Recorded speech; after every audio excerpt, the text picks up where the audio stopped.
Can you hear me now? Why do computers hate you? Oh God, do you know I'm actually dealing with that issue that you generally have where I ran out of space. Stupidity?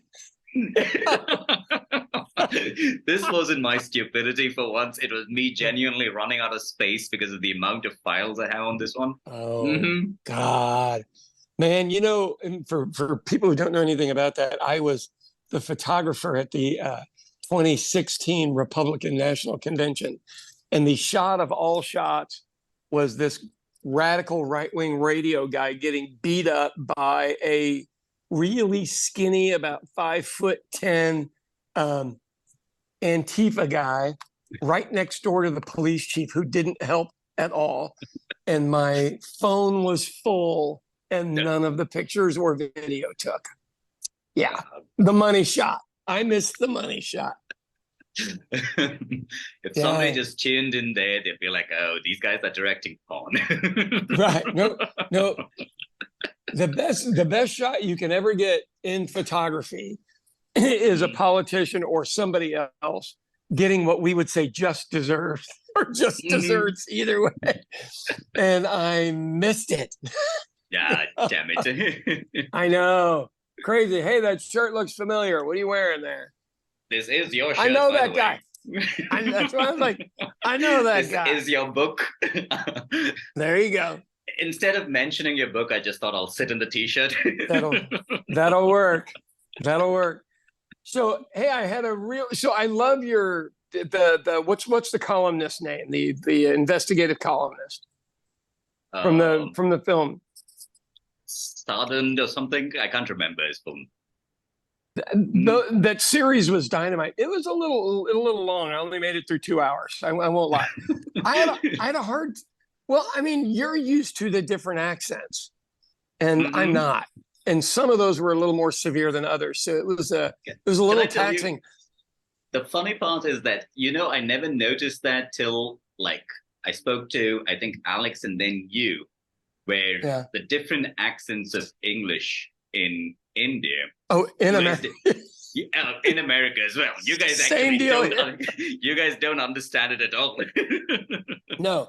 So what ends up happening is the letter V you pronounce just totally different, and it's one that you still sound Indian on. It's the only thing that you still hanging on to.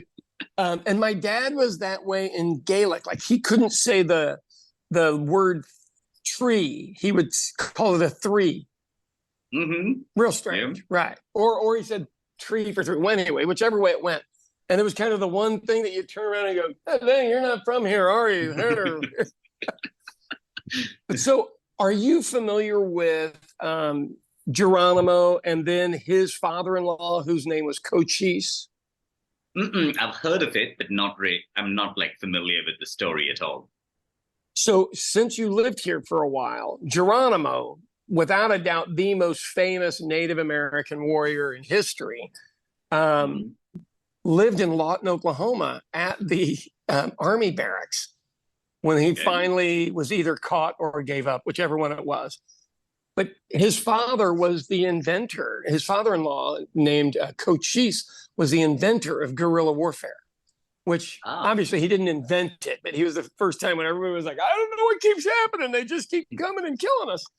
And that's when I was watching. Do you remember what's the show that I watched? Because I don't The remember the one name you of it. watched was, I think it was the Veerappan show about the Yeah, Sandalwood Virapa. Smuggler. Right. Yeah, How do you say that again? What? it's Veerappan. Okay. Virapa. Fun.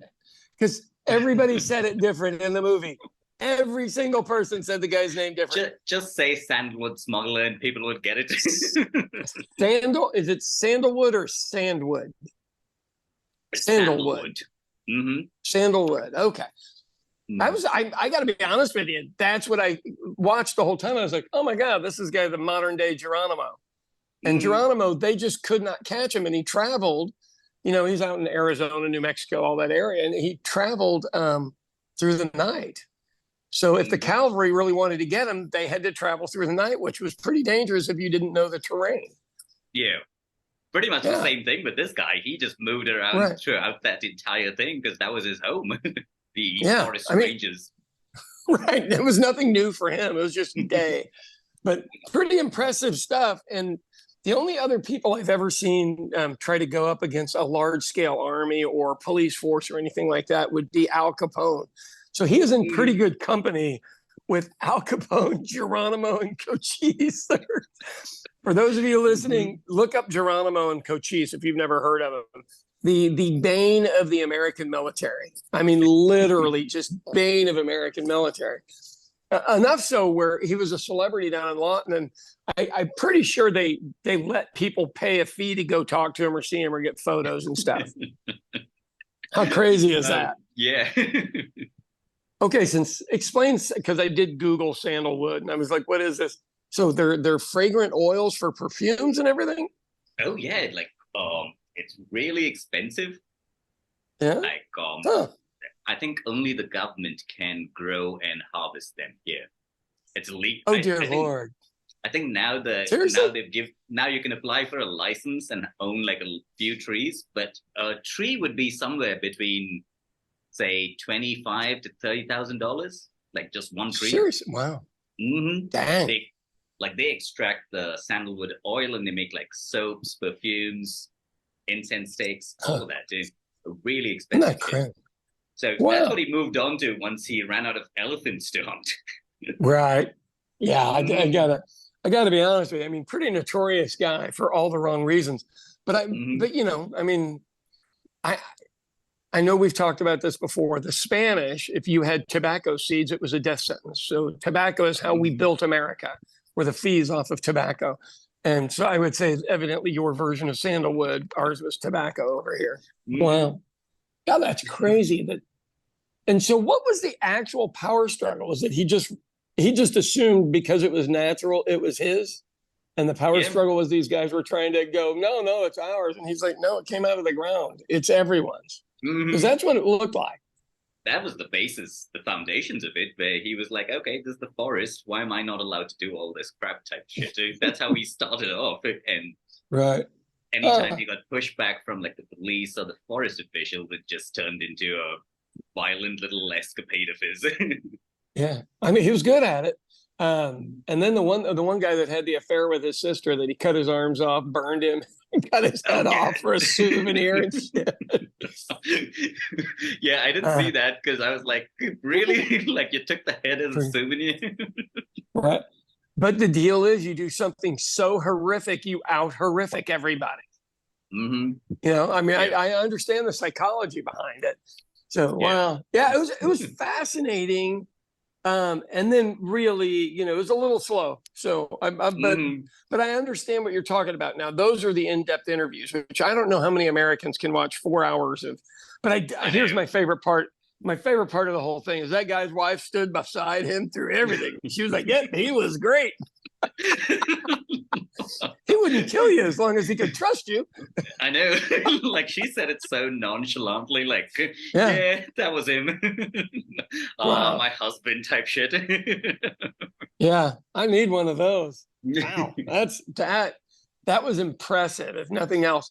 So on the villagers, all he would do is go in. I mean, essentially, he was a brilliant takeover because if you think of what colonizers do, so you go into an area Mhm. where everybody is, they don't know they're poor, they just know that's the way it is, and you bring in things and make life easier on them, and all of a sudden, Yeah. my goodness, this is the king from everywhere. We have Mhm. abundant food because his first thing he would ask people was, have you eaten?" Mhm. Yeah. And once their stomachs were full, they were reasonable to talk to for him, and Mhm. whatever he needed to get out of. Pretty nice, man. That's the Geronimo of India. So I Mhm. recognized some names in there. So the Canna Carter's right by you, but there was also a guy in there that had one of your names, the Kumar ones. So are you related? Because you didn't look alike. No, it's a Are you common sure? name here. Sean, Sure. are you doing the white people thing and asking me if I know everybody with the Well, hold on. I mean, you have the same name. That's different. I I always get people that have a version of my last name. People go, "You related?" I'm like, "Probably." See, the weird part was that part of India where he originally was from, Tamil Right. Nadu. That's where I think Yeah. Dad and all of them were from. So Right. Which the names explains probably Tamil sound language. similar. Yeah, because that is Right. my mother tongue. Right. And he had I like was super beef with where I live now. well, yeah, and somebody in there had mentioned the city that you live in now, Bangalore, but I'm sure that was obviously a little while back. When was that thing shot? So he would have been around probably from the late 80s to all the way to 2004, 5 maybe. That's when they So killed him. while everybody else was smuggling cocaine into America, he was doing sandalwood. Smart. Yeah. So why'd they burn all of his trucks? Because I think that's what got him. It wasn't burning the product, man. They burned his trucks, and man, that guy lost his. He lost his stuff at that point. He He was went mad. like straight up Pablo Escobar on them. Right, exactly. Didn't it remind you of one of the Colombian cartels? And you go, you're big. You're not that big, Tony Montana. Nobody's that big. Okay, I think they just burned that because they assumed that it would be even more difficult for him to procure a truck than to like continue doing his operations. Right. God, man. It's What that a weird mess. thing where they thought if they cut off his funding, he's going to knock it off type shit, whereas he just went to the other end of the spectrum. Hold my beer is what we call that in the southern part of America. Hold my beer. Let me show you what I can do. Yeah, that was nuts. That was legitimately interesting. And I'm trying to think of what else we had happen up here, dude. That this weekend. What was the article you sent me on the Tulsa? Was it the Tulsa School Board or? So the Ryan Walters, our same guy here, and look, whatever happens here eventually happens there, and vice versa. And I hopefully people understand that's why we talk about this kind of stuff. They so he is in a month-long deal of attacking one of our major school districts, and by doing that. Are you talking about the one where he said China giving him money? Oh, Isn't that the one? I heard that. The one where he's sitting in the car and doing that. And I was like, oh my God, even comedians have sense not to do that. I know. Do you have the ability to put a link to that video on here? Because it'd just be great for people to see what we are dealing with. So the Chinese government, much like a Spanish government, French government, Taiwanese government, give money so people will learn their language in America so they can do business with them over time. Yeah. I mean, this isn't that difficult or misunderstood by anybody. It's a type of ambassadorship. And now that China is the Republican enemy, they're not the enemy of America. We've been buying their stuff and buying from Walmart forever, making their whole economy happen. Nobody's really mad at them or anything. This is a newfounded deal for some. America has to have an enemy. We don't work well if we don't have somebody to hate, and we have to communally. You have to communally hate them. So, whole tons of schools in America were getting money from China to do Mandarin and what's the other major language? Cantonese. Sorry, I had a migraine about 2 days ago, so I'm not thinking as clear as usual. So yeah, language and then Chinese culture, which I learned when I was a kid. I mean, this is crazy. We did Korean back then for some reason or another, and this lady'd come in and do these papers with your name on it and all this. It was pretty cool. So Ryan all of a sudden is trying to find anything he can to throw mud on this school district called Tulsa. So they want to take it over, and they want the state to take it over. Texas was the first one to do this with Houston's school district. And so they're trying to do this next. And he gets on there, he's like, and the communist China is sliding into our schools and all this. And you go, whoa, maybe you should fund your schools properly and the door would not be open for China to put some money in there. I mean, you talk about the dumbest argument to ever have. So you defunded schools. These people came along and gave you a way to learn something else and possibly get out of Oklahoma. That's what it's actually about. They don't want anybody leaving. And and do some business with them. And I mean, I really the video I need to do with Ryan Walters is let me show you how to sign up for Alibaba. You can do business with China today in English. They have bothered to learn our language. God forbid we bother to do that. Do you know those people who get pissed off that the ATM has a Spanish option? Like, right. Those are those idiots who wander around. Yeah. Well, and when I was younger, so I'm 60 here in a couple of weeks. So when I was younger, I didn't know any other American that spoke another language. I literally didn't know one. And the irony of all of that is I didn't know it was special. Yeah. Isn't that crazy? And I just didn't know until one time I was talking to a busboy in front of my dad in Spanish. And my dad was like, what the hell was that? And I go, oh, he's from Juarez, Mexico. He was just telling me he just arrived. And he goes, oh, I mean, when did you learn to do that? I was like, in school. You know, I had no idea it was anything special, different, or anything else. Yeah, I got to change some bread real quick. I'm using wheat. Yeah, go ahead. Your bread recipe. No. Well, I know. I had to use a different kind of wheat today, so it's a little lighter than usual. And every single person will go, well, this isn't really brown. And you go, it's wheat. It's just ground. Mm-hmm. So you said you said I'm pretty sure, Sean. I said I'm pretty sure you're the only one I know there who actually speaks another language, like in Oklahoma. Crazy? Mm-hmm. So the challenge is, so when Ryan Walters says stuff like that, there are people who agree with it. Yeah. Why would we bother to learn their language? And you go, I don't know, maybe there's 1,500,000,000 people we could sell some stuff to. Mm-hmm. You know, in your guys' case, you go, there's 2 billion over there. I mean, our market is tiny by comparison. Yeah. It's just people have more credit here for now. Mm-hmm. You guys will eventually catch up. I know.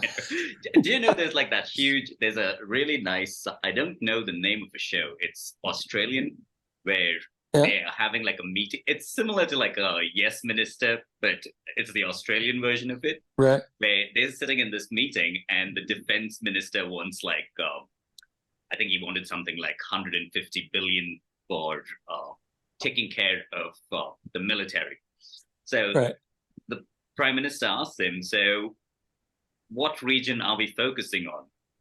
And he's like, the Pan-Asian side. So he's like, okay, so who is our biggest trading partner in that side? He says China. So who's our biggest enemy that side? Like China.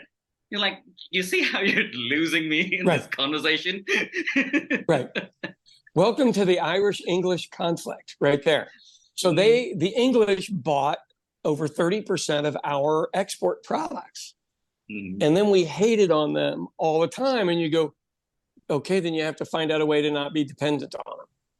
Yeah, go sell somewhere else type shit. Right. Yeah, find a new market. There's enough people in the world. But the deal is, can you make your stuff cheap enough to sell to them? And usually in America, we've always been able to make food that everybody needed. Now, with climate change, I am not sure that's going to be the case. So front row of climate change politics. I go to a restaurant warehouse store almost every day, and they have romaine. Yes, the depot, man, the depot. Hey, they got to pay us if we're going to say that. Okay. So, Deepak, I go there, and they only have romaine lettuce about once a week, which is just a type of lettuce. Wow. It's very common, and that's been going on for a year. This is, post-COVID stuff. They're just they don't have any water. And the ones that have water have too much water. It's I'm on the front end retail part of that. So are you familiar that you guys are evidently going to have a lower rice crop and that Indians are back storing basmati rice here? Yeah, so basically the government issued an order sometime last week, I guess, where they banned the export of any rice that is not basmati. So we're not allowed to export like those other small grain rice that you've seen me eat at home there. Yeah, so those kind of rices, they've kind of banned it.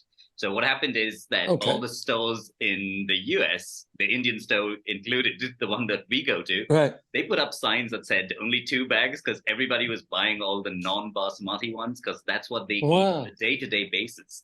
Because most people in India wouldn't eat like basmati rice every day because it's not as nutritious as the other rices.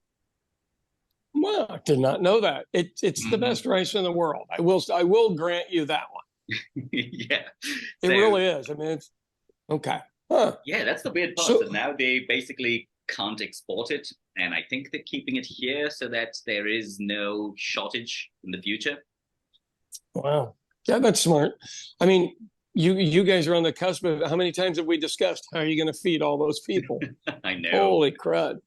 So now, does this go back to the war in Ukraine, where the grain has stopped flowing again? I mean, is that tied into that? Because I hate to be the businessman. I hate to be the businessman here, but when that war started, I told my son, I'm like, well, buy wheat futures. And he was like, what? And I go, they're the world's wheat basket. There and America are the world's wheat basket. And I said, you just lost one of them. Wheat'll double. And as usual, people think I'm crazy. And what used to be $9 for me for 50 pounds of wheat is $18. So I don't know whether the kid bought it or not, but he was like, how do you see that stuff? And I go, well, I use it every day. So what do you guys have a futures market like that or no? There is a commodities market, technically. Right. I'm pretty sure you can trade in futures, but it's not really like everybody doing it kind of thing. The weird part is our stock market, I don't think there are more than, the last time I read this number, I could be wrong, it was around 10%, I think, of all Indians are it's only like 10% of the entire population that actually invests in shares. They're trying to get that opened up. So the opening of the stock market, my warning to everybody on that is, so we used to have this really small amount of Americans that used to trade. And the prices were all reasonable. And they opened it for 401ks, essentially. They took away, it used to be like if you and I bought some IBM stock, it quadrupled, went up 8 times, all that kind of stuff. We'd be taxed, and I don't remember the amount, but it was high. It was something earnings tax. I can't remember the name of it. But anyway, so they basically eliminated that, which allowed all the 401ks. And that's why our stock market's been on a run for 15 years now. It was over that. Pre-changing of that law where you were paying whatever that extra earnings tax was, it really just wasn't that big of a deal because it didn't move much. Once CNBC was created and they were nightly talking about stocks, like anything, it has a run on it. Because regular people are like, I need to get in there. Once I have this girl that I know, and once she says she's getting in on something, it's time for me to get out because that means it's gotten to the least common denominator. I know that sounds terrible. I know the smart money and the dumb money, where when retail investors start investing in the stock you run. Right. That's what I used to do at the old job, remember, with the guys in Mauritius. Yeah. Right. So now they have like these stuff. No, I was like, how do you do that rather than hanging out at like a shopping mall and listening into the people at the next table? There's got to be a program that runs and you can figure out what people are talking about at any time. And once that clicks on, I assume you get out. Yeah, pretty much it. That's how they did it on the Reddit and the other thing, right? With GameStop and all that, where they played their weird little cards. God, isn't that nuts? All right, I got to go back and turn my bread again. That's the only financial thing I can say for this week is that if you own any Twitter stocks, please get rid of it. God, so what's with the X thing? Because I got to be totally honest with you. Rebranding in one day when you haven't really thought it through, makes me worry about the guy. But Henry Ford was a racist nutcase as well, just so you know. And here's one of my people. Anti-Semite, right? Oh, God, yeah. Well, he was smart enough to sell to both sides. He didn't give a shit. He sold to the Germans and he sold to us. Think about you're fighting against a a German army and you get one of their trucks and you need parts and they've got a Ford engine inside of it. Yeah. But Henry Ford was Irish. He was more than happy to help the enemy of England. Yeah. And people really just, they go, why would he do that? And you go, oh, you have no idea how deep the anger and pain is there. Yeah. Crazy stuff. Apparently, back in his PayPal days, he wanted to add some version of this X into the PayPal name as well. Right. And he's been having this, I think it's the URL or the trademarks from somewhere in like the early, during when PayPal was just growing. And even their board was like, dude, everybody uses PayPal as a verb now. Can you knock it off and stop trying to add X in it? And he finally got his childhood dream done right now, where he changed this into X. So what do you call it? Are you Xting, tweeting? Right.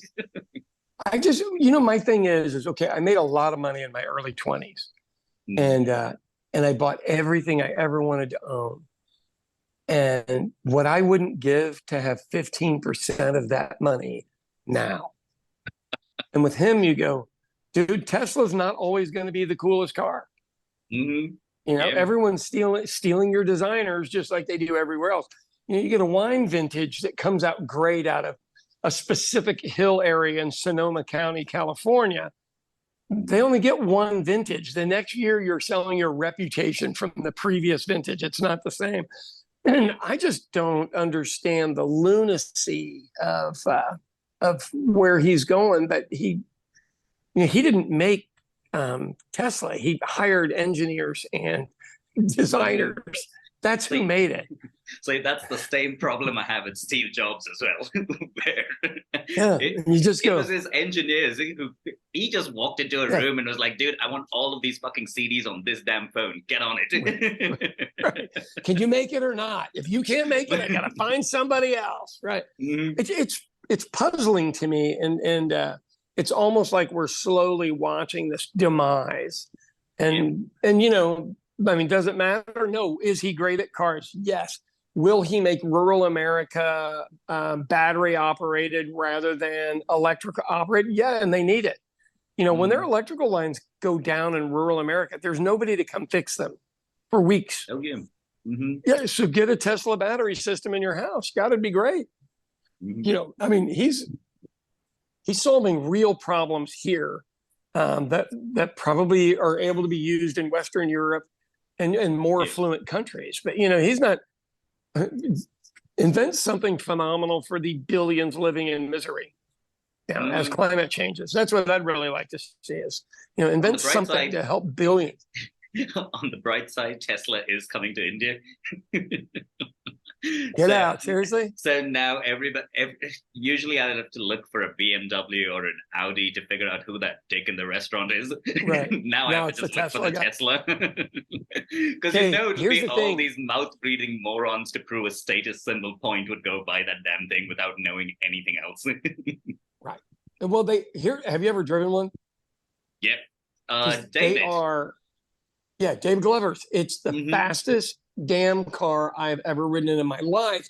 And because the batteries are so heavy, it drives like a legitimate race car. And so 80 miles an hour is what, about 150 kilometers per hour? Yeah. I need to pull out my phone to do this map. well, I know I'm in the range. So let's say we're at 150 or 160 kilometers per hour. You push on the pedal on that thing, it still lifts up the front car, not off the ground, but all the way up to accelerate. I have never been in anything like that in my life except a motorcycle. Yeah. Isn't that crazy? So, I get it for enthusiasts, but for somebody like me, I don't want all that shit that can break. I just want a car with a radio and an air conditioner that works. You've seen what I am willing to drive. I traded my immigrant car. I don't know if I told you that. Hey, that was my favorite car, damn it. I know. My mechanic. What was it, a Ford? A Ford Focus. So for those of you who don't know, I always keep an extra car. So when my car breaks, and my wife and I have cars, so I keep a third one because I have to go buy food every day for our restaurants. That's my job. Mhm. And so I always kept like a separate junker car, but those things always start when everything else is going wrong. So they're really kind of your favorite car. But the guy that fixes the cars literally was like, Sean, can you sell it to me? I just don't have a car anymore. And I'm driving my son-in-law's. And I go, you take care of these two things, you can just have it. And you know, I literally was like, are you serious? And I go, yeah, wait till next week, though. I got to make sure the repairs work. Happiest man on earth. But have I needed the car occasionally? Yes. Do I need to buy something else? Yes. Here's my deal. How bad does this sound, Deepak? If I wanted to buy a truck, what does ISIS drive? Because those guys have the most durable trucks.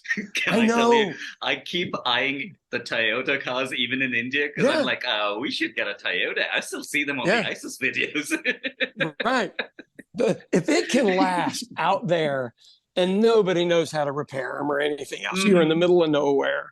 I'm like, dang, I mean, that's really, it's like the Ford Ranger of pickups. But do you think those cars are working so well because those are the old cars that don't have this many fucking computers and shit inside them? Our luck, we'll buy a Toyota, and the next week we'll have a software bug where we both can't start the car, and I'll be looking at you going like, yeah, the damn propaganda video of Al Qaeda doesn't stop. They got it. Was Toyota donating to them? Yeah, it is. And I mean, I hate to be that guy, but that's really the truth. I was like, maybe they know something we don't know. You know, durability out in the, I mean, if their car breaks down in the middle out there, you're dead. You know, you're walking. It's like being in Texas. You can be places in Texas and 50 miles and not run into anything. I mean, I wish I was kidding, but it's true. All right, I'm temperature checking my bread because I'm not feeling as confident today because it looks different. So, Sean, you're going to get a lot of complaints by especially the regulars. Right. Oh, Lord. Not quite there. That's what you're looking for, my friend. All right, back in the oven. All right, how much time we got? How much time we got left on our deal? 7 minutes. Okay, let's talk about this China thing with Tulsa. I don't know if it's a big deal to you guys over there or not. So you know how China's been going into countries and they will build their Silk Highway for international trade and all this stuff and invest all this money. And they've evidently overextended themselves, which I don't really know what that means, you know, being the world's biggest manufacturing.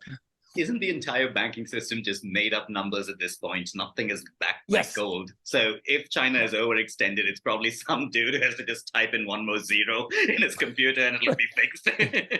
And everything is good. I just look at it and go, until we in this country, and I would say you in your country, and they in their country, figure out a way to make the necessary items. Okay, so you think about London, and what's the highway that goes around London? You know what it's called? God, we had this conversation just last week. Yeah. Well, I bet the Queen wouldn't let them build any more highway because you got to be able to grow food.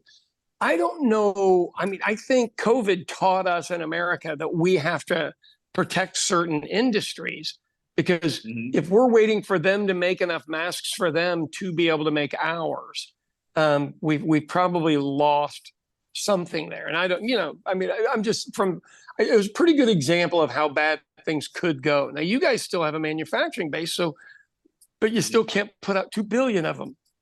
Yeah.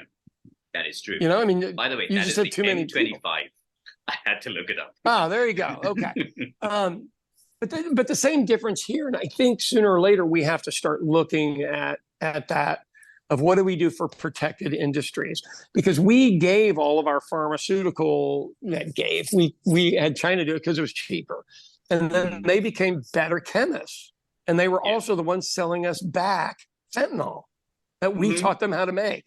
And you go, yeah, how do you think the Italians do all this stuff back in the day? They were the manufacturers, they owned the trucking companies, they owned the disposal companies, they owned the whole deal. And so they could get a stranglehold on parts of the illegal market if you wanted.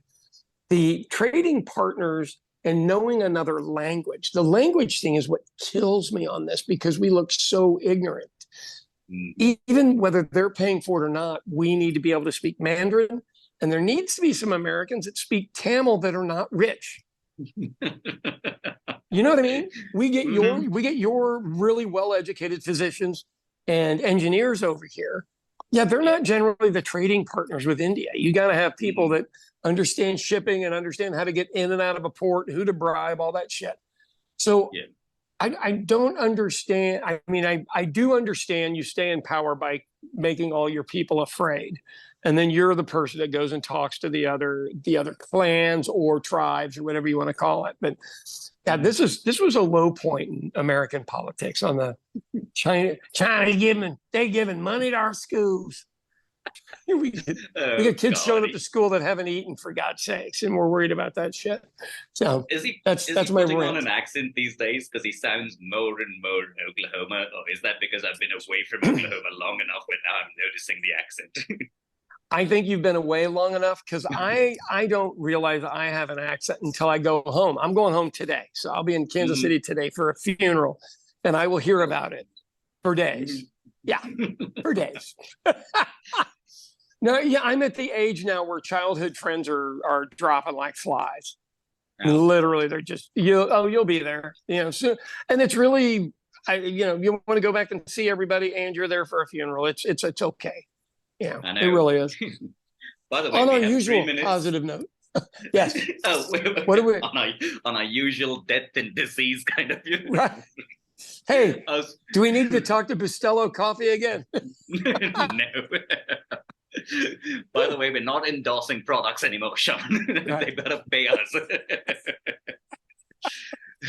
We got like 2 minutes left. Do you want to tell me that story about Jim Inhofe? Because I have it on my notes. Dear God, yeah. Oh my God, I'm sorry, I literally forgot. So Jim Inhofe, and who was our American senator who threw a snowball onto the Senate floor to show that global warming was not happening. I wish I was kidding, but he's from here. So I guess the China thing's not that surprising. Now, is it? So I'm in a radio station. My wife is there. His young boys he literally had like 5 boys, and they were boys. They weren't men, that were his assistants. And so we go to commercial, and he looks around like he's getting ready to tell a racist joke. Oh, he goes, we beat him.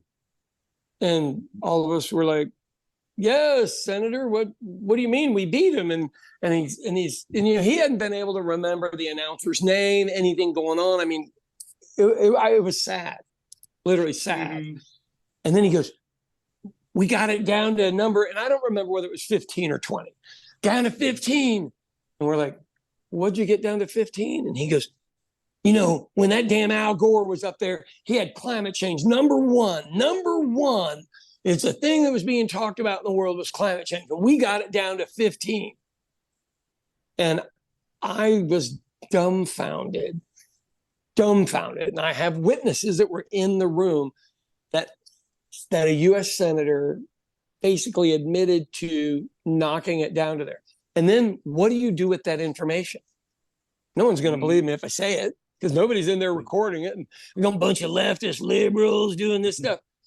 So many years later, now that climate change is at our door and barking to come inside, I literally just sit there and go, was that an opportunity missed? Because I wasn't well known enough to say anything. And to be totally honest with you, oil and gas business in Oklahoma, I'm not sure anybody cares. Yeah, I really mean that. I'm just not sure. So the facts are, I was there. I was in the room. My wife was in the room. These 5 kids were in the room. The announcer was in the room. And to be a witness to that is probably one of the strangest moments of my entire life. And I've had some weird shit, but that's one of the weirdest, because it was an acknowledgement that everybody knew how bad it was and didn't do a damn thing. On that positive note, Deepak.